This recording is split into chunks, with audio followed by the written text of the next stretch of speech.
everyone, Heidi here from Rain Country. God is good all the time. So we're talking about fasting. Now, before people get scared and run away, I do understand some people being diabetic, this could be a problem. I get that. My mom was diabetic, but she would fast every now and then. She would. And I don't recall her having any massive issues because of it. But that doesn't mean it's necessarily for you, and no one should feel that you have to do it because you got your own body to think about here. But one thing that people should realize is there are all different types of fasting. We think that fasting means you can't eat for 24 hours or you can't eat for 48 hours or whatever it is. Not necessarily.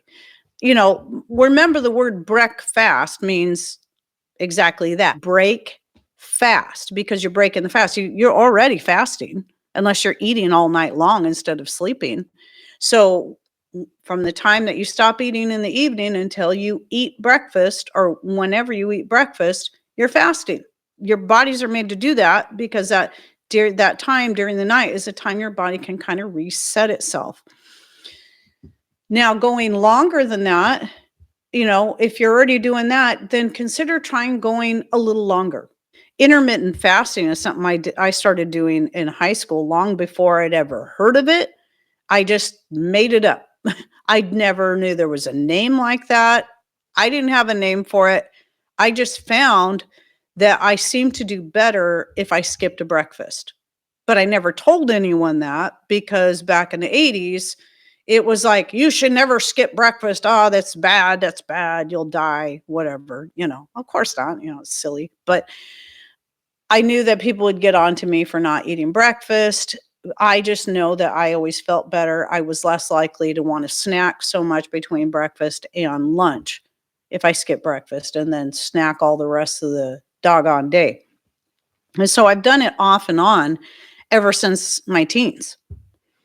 And then it wasn't until maybe a couple years ago, I'm like, what's this intermittent fasting? What's that? I'm like, oh, I've been doing that for years.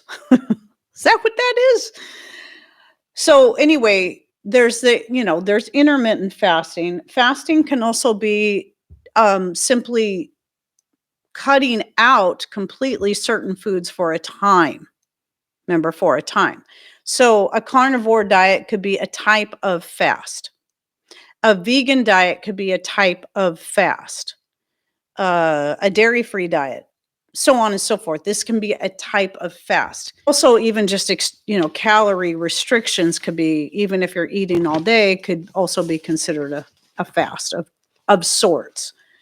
Now, let me just read off the benefits that I wrote down here, and then I'm going to share a few more things as well as what I've been doing and how it's been helping me. Carol says, I do intermittent fasting and type 2 diabetic and got off all my meds. Awesome. That is so wonderful. Thank you, Carol, for sharing that. Thank you. So anyway, let me read these, just the basic benefits that you can find just by doing some sort of fasting. So it's going to help with blood sugar control. It fights inflammation. I know that Hoosier Pioneer was saying something about inflammation and looking for ways at helping with that. It may enhance heart health. It boosts the brain function. Obviously aids in weight loss, but not just because you're cutting back on calories. There's more to it than that. I mean, that would be obvious, but increases, the next point kind of covers that. So increases growth hormone secretion. Now that sounds scary if you're trying to lose weight and you hear growth hormone. It's like, I don't want to grow anymore. I want to shrink. But what that is, that has to do with the muscle, building the muscle. So when you're building muscle, even just having more muscle, just having muscle helps to burn fat. Okay. So by increasing the growth hormone secretions, you can strengthen your muscles, which will also then in turn help you burn more fat just in your day-to-day average regular activities. It may aid in cancer prevention. You have to be careful how you word that, but it may aid in cancer prevention. Improves immune system. Helps clear the skin. So if you're having any kind of skin issues, consider this. It cleanses the body and helps to detox. So that's, obviously one of the reasons why it's going to help with the skin and some of your other things. Now, those are just a few of the benefits you're going to find by fasting. Again, if you're just coming in, it doesn't matter if it's intermittent fasting, all day fasting, whatever. You can find some level to these benefits. Okay. So one of the reasons why it works is because it helps to improve hunger. Now, again, improve hunger. I don't need to be more hungry. No, that's not the point. The point is it improves your body's ability to recognize real hunger and, I can just go without food for a few extra hours. So your body begins to recognize that. And this is why, at least if you ever want to get to a point where maybe 1 or 2 days a week or once a month, you want to do a whole day fast, starting off with intermittent fasting is going to be the easiest because you're going to start training your body a little bit at a time. And so it's funny how that is. I mean, because sometimes we can think we're hungry when we're just thirsty. Yeah, sometimes just being thirsty can make you think you're hungry because your body needs to basically be reset and your brain needs to be reset when it comes to those feelings of hunger, pain, and knowing, okay, is this real hunger or is this just me having a craving for something? Or I just smelled something really yummy cooking and now I'm hungry. That may not be real hunger. And so by fasting, your body's going to improve its ability to understand the difference. And then the other reason why is, as I kind of already said, is that by fasting, you're kind of resetting everything physiologically. And you're resetting it in your brain, you're resetting it in your body. And this is why it can be very helpful for a lot of the different types of health issues. And one that I didn't specifically put in there, it can help a lot with gut issues of various kinds. So I don't know, I'm pretty sure some of you could say something similar.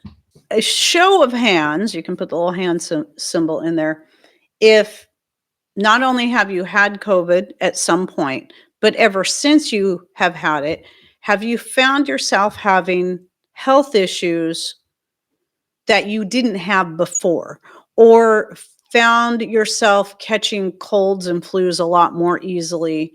Maybe you have gut problems, maybe you have lung problems you didn't have before. We're finding a common theme here. And it doesn't matter if you had the shot or not. Okay, I'm not talking about that. Whether you had that or not, if you have actually had the virus at some point. So Patrick and I both had it in 2021. And ever since then, ever since then, off and on, Patrick has had some lung issues. He's just recently finally getting better. He's been for almost 2 weeks. Had just lot going on in here. Okay, I've been giving him mullein. I've been giving him mullein and usnea tincture. I've been giving him all kinds of stuff. And I even finally broke down and gave him some cinchona bark tincture. And that seemed to really boost the healing. And he's getting better. He sounds way, way better in the last couple of days. It's really disturbing to me how ever since I have struggled, I've suffered. For me, it's been more fatigue. The fatigue, I start getting better and I find another joint hurts. I like because it was after that I was breaking that board and I tore the ACL in my knee. I'd never done that before. I've had sprains of all kinds since my teens, but I've never done that. And especially with such a small movement. And it seems like there's not much I have to be extra careful now, or I'm more apt to hurt my knee or something. It's like, it was never like that before. And not so much lung issues, but just find myself catching colds more easily. It used to be I could go years and I was around dance students all the time with the runny noses and, and chewing on their fingers. And then, you're grabbing their hands and, you touch your eye, whatever. And almost never got colds and flus. It was very rare around all those kids. And ever since COVID, it's been different. I'm not saying I get sick all the time. And sometimes I start to get something and I can usually knock it out pretty quickly, but it's just like everything's changed.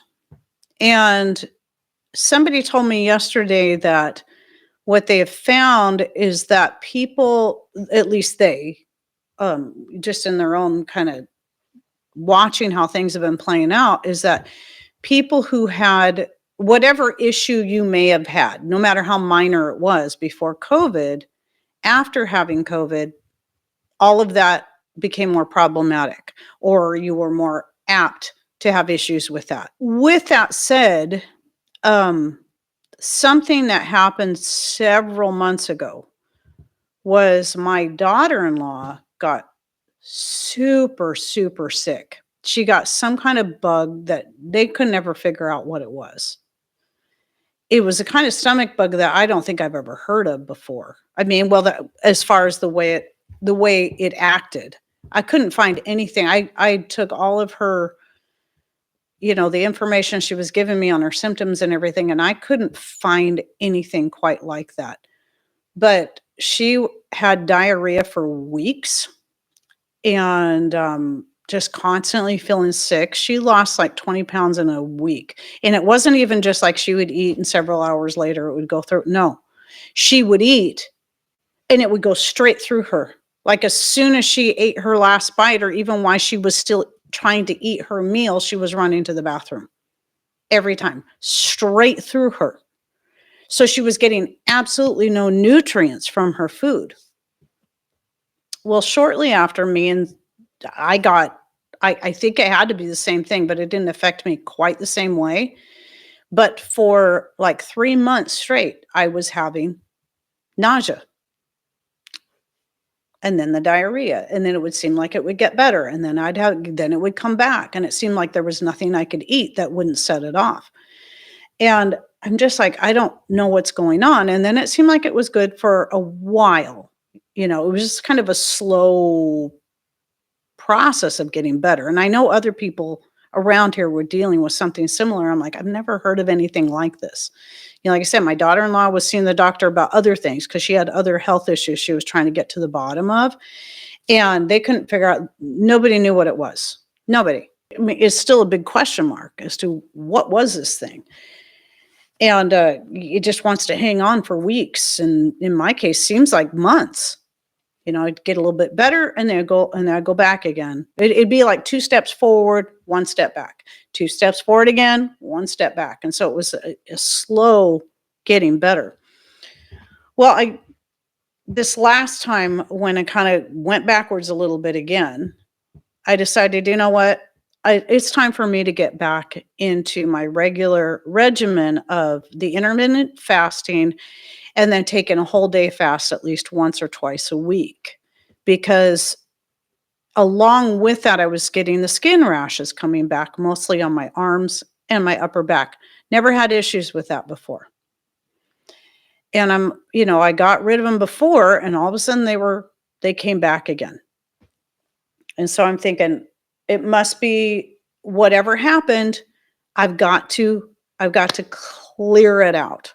It's I'm thinking some kind of parasite or something, along with the fasting. So right now I'm doing a full day fast twice a week for now. I don't know if I'll keep it up because I'm also doing the intermittent fasting the other days of the week, which means I've only got, if you're new to intermittent fasting, what that means, I'm only allowing myself a very short eating window, which is about 3-4 hours tops. Right in there, maybe 5 hours on I'll say tops 5 hours.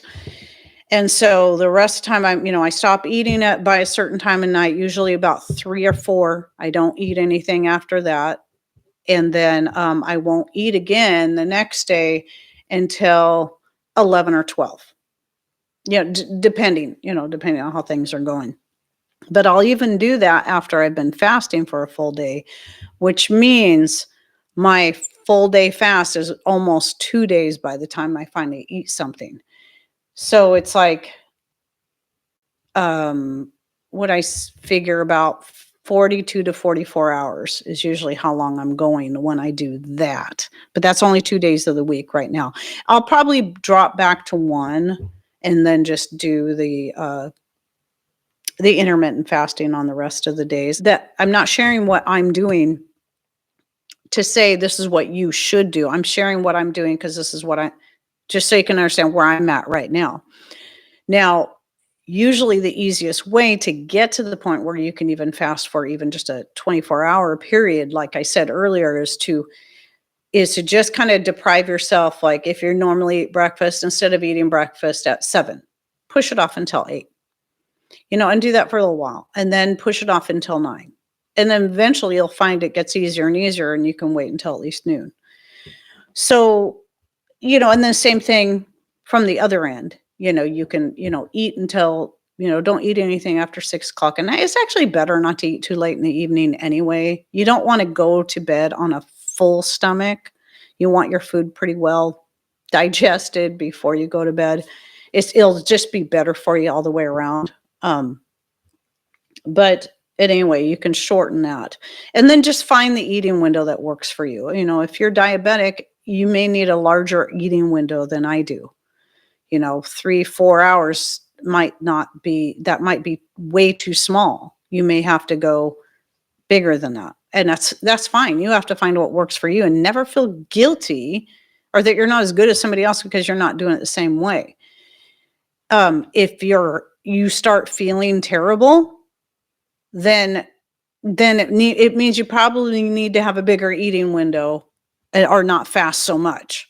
Right now, what I'm doing, the reason I'm kind of going so extreme is because I'm trying to knock everything out. And I can tell you ever since that first day that I started the full day fast, everything started getting better just from day 1. And it was a Sunday. So I said, that's it. I got to do this because I'm sick and tired of dealing with whatever's going on in my guts. And I got to reset everything.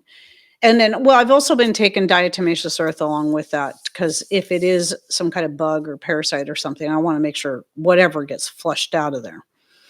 But yes, no more stomach issues until the other day. I decided to let myself have popcorn. Hadn't had popcorn in a long time. Now I didn't feel nauseous. I didn't have diarrhea the next day or later that night.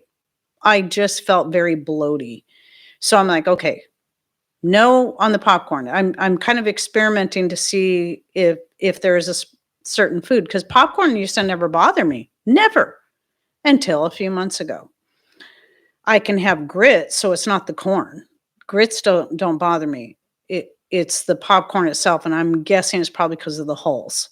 That's my assumption, that my guts are still my guts. That my stomach is still like, nope, not ready for that yet. And maybe I never will be. And that's going to be a hard one. I love popcorn. But at any rate, I still have grits. I have that. That grits works. I put butter and salt on them. So it's like eating popcorn, but little teeny tiny little pieces. I love it. Here's the other thing is that fasting also makes you appreciate the taste of food so much better. And so you savor it and you enjoy it more. As long as you're not so hungry, you're just wolfing it down and not tasting it at all. But sometimes we just kind of get in the habit of eating stuff and we lose that appreciation for the flavor of our favorite foods. And so why are we wasting our calories on things that are just like, meh, or junk food when we could be eating something that we know is healthy and that we love, love, love the taste of, like the Painted Hills beef bacon. I adore it. I love it. I'm finding I don't think my issues, I was really worried my issues might be with grains all of a sudden. But no, I can eat my breads, my homemade breads. I don't have any problem with those. So it just seems like I'm, by doing this fasting and the fasting 2 days a week and then the intermittent fasting on the other days, it's helping me kind of narrow it down to, it's like, okay, it's not that, I just ate that and I feel fine. But when I had the popcorn, that was the thing that just made me feel bloaty. Thankfully, I didn't feel nauseous or have any other side effects. But Thankfully, like I said, the rash, the itchiness, it's not even really a rash. It's just really weird. My skin just gets super itchy, and every so often I was getting hives, little tiny hives, and I'm like, this is a sign my body's trying to get rid of something. What is it? I mean, I'm not doing anything different than I normally would do. But ever since having that weird bug that I probably would have never got if it wouldn't have been for back in 2021 getting COVID, that changed everything. Everything's been different. And I know so many people have said the same thing. And I know a lot of you saw the hands going up in there, and some of you were the ones that put the hands up. So it caused a change in a lot of us. Now, how do we work around it? How do we heal our bodies? Well, the fasting and the intermittent fasting, whichever way you go with it, or even just maybe try cutting out a certain type of food for a period of time. Try cutting out grains for a period of time. Or maybe cutting out meat for a period of time, or dairy, or or sugars. Obviously, processed sugar should pretty much be cut out, but I'm not absolutely 100% against sugar like some people, like all sugar is poison. A little bit's fine, especially if you're getting a quality organic, if you're looking at cane sugar, raw honey, molasses, it's about the amount, right? I mean, even the Bible tells us, enjoy honey, but too much can make you feel sick. But anyway, thankfully, the for the most part, the itchiness is gone. The stomach issues have been gone, other than that popcorn the other day, just from the day one of fasting. I do want to talk about one more thing in relation to fasting. And I just want to warn everybody who's not a believer, you don't believe in the Bible, you don't believe in God, that's fine. You're welcome to stay. I just want to warn you. I don't always do the warning thing. That I will be talking a little bit about the spiritual significance of fasting, because there's a reason why it was in the Bible. There's a reason why Jesus said, this kind only cometh out by prayer and fasting. There's a reason why through the Old Testament, people were fasting. Day of Atonement is commonly a day that people will fast. It's a way of worship, okay, and being obedient. And it's also a way of helping to focus your prayers. That's one thing I found that really, really helps. And I think that's why Jesus said, this kind cometh out only by prayer and fasting. Here's the thing, is when you feel a hunger pain, your body's being selfish. It's wanting something it probably really doesn't need, because, most of us can go a while without eating and be just fine as long as we got good, clean water. When you feel that hunger pain, it reminds you to pray for somebody. And that's one thing I love about it. It reminds me, oh, who do I need to pray for now besides what the people I typically pray for, which is my family. But is there something else, or, some situation? Maybe you want to pray for the state of your government, or your world leader, whoever it is, that whether you agree with them or not, they need prayer. Okay. They either need prayer that they get saved, or that they do the right thing, or whatever. Okay. And sometimes that's an easy one to forget.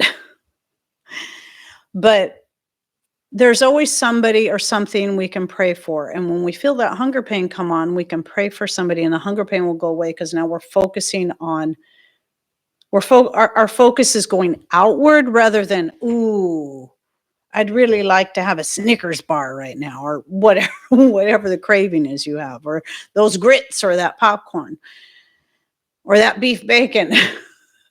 Paul talks about, beating the body into submission. And I see that as part of it, because you're bringing your body into submission, your flesh into submission, and focusing outward, not just on praying for others, but your relationship with the Father. And so it is an important thing spiritually. And when I was a teenager, I struggled with this, because I wanted to be able to fast, but I had such a hard time with it.